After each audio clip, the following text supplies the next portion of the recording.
Manusia diciptakan dengan sebuah kesempurnaan oleh Tuhan Yang Maha Esa.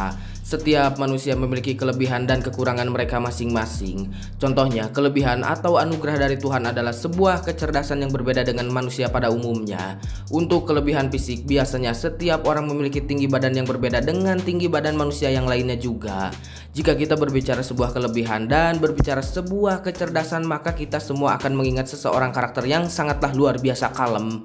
Orang tersebut tidak lain dan tidak bukan adalah si manusia berambut kuning tukang udut dan suka tujang-tajong terhadap lawan ataupun kawan. Siapa lagi jika bukan Mamang Pinsmoke Sanji. Sanji adalah salah satu karakter paling luar biasa edan dan memiliki kekuatan bahkan kecerdasan lebih unggul dibandingkan dengan kawan atau rekan dalam kapal bajak laut Mugiwara. Jika kita bandingkan dengan Zoro, maka Sanji lebih cerdas dalam sebuah hal. Kita harus memperhatikan bahwa kecerdasan dan otak yang pintar memanglah berbeda. Jika pintar adalah sebuah kelebihan dengan belajar sesuatu kemudian mengaplikasikannya terhadap kehidupan, maka kecerdasan adalah sebuah anugerah Tuhan. Kecerdasan yang berada pada diri Sanji bisa terjadi secara instan dan dimanapun Sanji berada. Kecerdasan adalah suatu hal yang bisa mengambil sebuah keputusan dengan cepat tanpa ada teori atau dasar terlebih dahulu atau mikir heula. Mengambil sebuah jalan pintas atau kesimpulan dalam situasi yang genting memanglah sangatlah sulit. Namun Sanji dapat melakukan hal tersebut dengan cepat dan benar. Selain Sanji sangatlah cerdas, orang ini juga didukung oleh kekuatannya sebagai manusia percobaan. Memang kekuatan dari hasil eksperimen orang tuanya sangatlah berpengaruh besar. Tetapi jika kita perhatikan, jika Sanji bukan manusia hasil percobaan sekalipun, Sanji akan tetap menjadi orang yang sangatlah kuat. Koki sekaligus petarung dalam bajak laut Mugiwara memanglah sangatlah luar biasa edan. Ketika dulu kemampuan Sanji sebelum time skip belum bangkit, tetapi kita semua sudah tahu atau melihat skill dan keterampilan bahkan kekuatan Sanji sudah terbentuk sejak kecil. Peran tersebut juga dilakukan oleh guru memasaknya yaitu Zep. Sanji juga mewarisi teknik dari Zep yang menggunakan kakinya untuk bertarung tanpa menggunakan tangan atau lengannya. Ini semua beralasan bahwa tangan seorang koki tidak boleh ternodai oleh sebuah kekerasan atau sebuah pertempuran. Tangan dikhususkan hanya untuk memasak daging, sayur, seblak, cilok, bakso, tahu, batagor, dan sebagainya.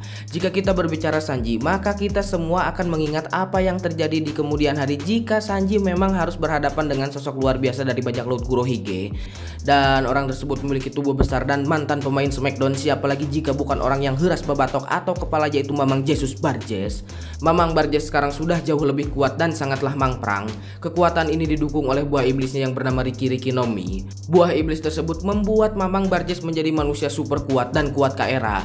Barges mampu mengangkat sebuah bukit untuk menyerang kemudian melemparkannya. Hal yang cukup mengerikan dari Mamang Barges adalah soal kekuatan fisiknya. Soal haki, orang ini memang tidak signifikan dan tidak diperlihatkan juga. Namun jika sudah ditambah dengan buah iblis Riki no Mi, Mamang Barges menjadi manusia yang harus diperhitungkan dan tidak boleh dipandang sebelah pandang atau mata. Lantas apa yang akan terjadi jika pertempuran memang sudah digariskan dan akan berhadapan satu lawan satu dengan Pinsmoke Sanjay? Lantas apa yang akan terjadi jika pertempuran memang sudah digariskan dan akan berhadapan satu lawan satu? Sebelum itu kita harus memperhatikan beberapa hal sebagai berikut.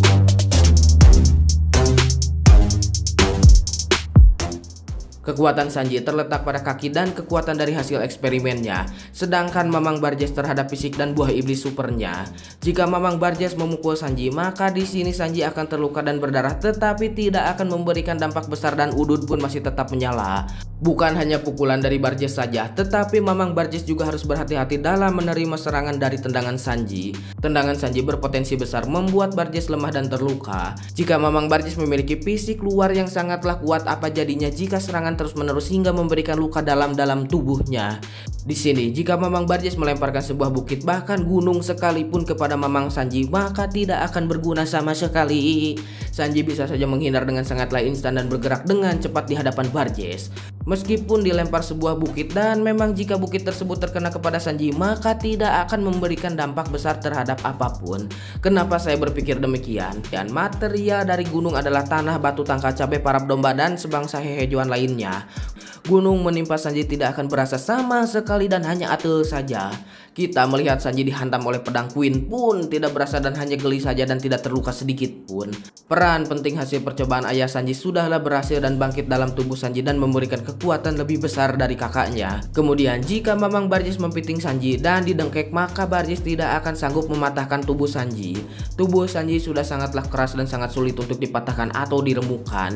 Kaki yang patah di Aquano pun bisa kembali lurus dan bisa langsung digunakan kembali untuk bertarung lagi. Satu-satunya untuk mengalahkan Sanji dengan menekan pernapasannya hingga pingsan atau ngegoler tidak berdaya. Hal ini bisa dilakukan Barjes karena pada dasarnya Riki memberikan kekuatan fisik yang berkali-kali lipat. Mungkin di sini Sanji akan kehilangan napasnya dan pingsan lalu ditangkap dan diserahkan kepada Kurohige. Kemudian cara yang kedua dengan buah iblis Logia. Sanji bisa saja diserang dari jarak yang sangat jauh dengan unsur Logia seperti God Enel, Kizaru dan yang lainnya. Sanji akan cukup kesulitan mengalahkan seorang Logia karena Logia dapat dilawan hanya dengan batu laut ataupun Haki Raja ataupun Housoku Haki. Yang terakhir adalah Housoku Haki itu sendiri. Memang tubuh percobaan tidak bisa dikalahkan dengan Haki Raja, tetapi jika orang tersebut memiliki Haki Raja yang kuat kemudian menekan kejiwaannya atau sifat manusia Sanji, maka akan bisa dilakukan. Sanji bisa saja pingsan karena Haki Raja atau setidaknya diam tidak bisa bergerak. Hal ini terjadi ketika seorang Admira dibuat bungkam oleh Akagami no Seng dari jarak yang sangat jauh menggunakan haki. Maka jika seorang pengguna haki tingkat tinggi menekan sifat kemanusiaan dari Sanji, bisa saja dilakukan hingga Sanji terdiam dan bisa dikalahkan. Namun karena dasarnya Mamang Barjes tidak memiliki Haki Raja seperti itu, saya yakin 100% Sanji akan unggul untuk melawan Mamang Barjes. Selain hal tadi, kecepatan Sanji pun berperan sangatlah penting karena Barjes sangatlah kesulitan menangkap Sanji karena Barjes tidak bisa bergerak secepat atau mengimbangi kecepatan dari Sanji itu sendiri. Jadi gimana menurut kalian? Tulis pendapat kalian di kolom komentar, dan buat yang mau request sok aja nanti sama saya dibahas. Aduh, ngap. Ya, jadi seperti itulah menurut saya. Tapi dah itu cuma teori, tapi bisa saja terjadi ya karena si Kurohige ini disiapkan untuk melawan si Luffy ya. Otomatis kan kalau si Zoro ngelawan si Shiryu, entah si Aokiji, si Aokiji saya rada bingung Kalau misalkan si Sanji pasnya atau cocoknya ngelawan si Barjesnya otot dengan otot. Memang si Sanji ini tidak terkenal atau tidak terlihat seperti otot badak gitunya juga si Barjes. Tetapi kekuatan fisik si Sanji ini memang sangatlah kuat gitu ya, dihantam pakai pedang milik si Queen pun pupus gitu si pedang nate. Pedang atau kaca gitu saya tadi lihat ya. Pedang siga kacanya bisa sapupus eta gitunya. Tapi dah itu cuma teori. Kalau kalian punya pendapat sendiri atau mau menambahkan apa yang saya bicarakan atau saya teorikan, boleh aja dan tulis aja di kolom komentar. Dan kalau saya ada salah, mohon maaf aja ya karena saya juga manusia. Tulis aja salahnya apa, nanti kita koreksi atau saya koreksi. Bukan kita, ada saya mas sorangannya batur lah. Ya udahlah karena tenggorokan saya sudah kering dan saya lagi mau ucing ini kaburu garing ke jadi asin peda kumahanya mau ngejahit dulu ucing. Ya udahlah, salam sejahtera asin peda sambal tempe tahu jengkol, goodbye, dadah.